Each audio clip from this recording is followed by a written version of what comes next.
J'aimerais dire, en guise de témoignage, que cette distinction pourrait aussi être placée sur le signe de deux choses remarquables dans la vie de Coco Bertin.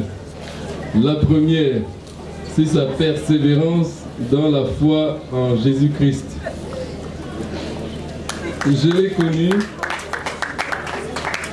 J'ai connu Coco Bertin dans les années 84.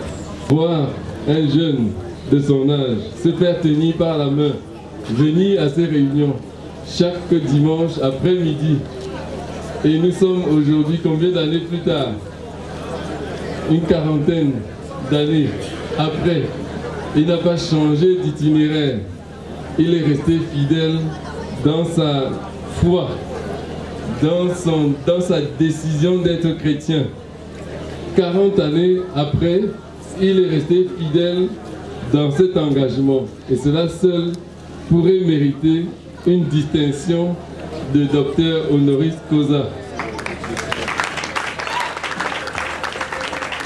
Son ardeur au travail depuis ces années et le parcours que le pasteur Jean Libom a présenté tout à l'heure montre les différents parcours, les différentes initiatives pour travailler, pour étudier, pour apprendre de nouvelles choses, pour s'adapter.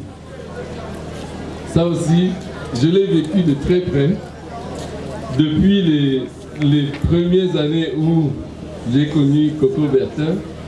Et je pense, ce qui m'a marqué dans ce parcours, c'est particulièrement les efforts, une fois de plus.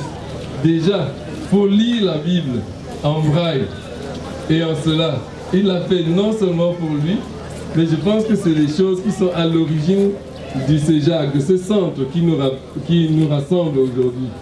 Apprendre à lire la Bible et d'autres livres d'instruction en braille, l'écriture du braille, déjà pour lui-même, parce qu'il l'aimait et il voulait lire la parole de Dieu en braille. Et ensuite, il a vu qu'on peut l'appliquer à d'autres domaines de la vie et apprendre et aller plus loin jusqu'à avoir toutes les qualifications académiques.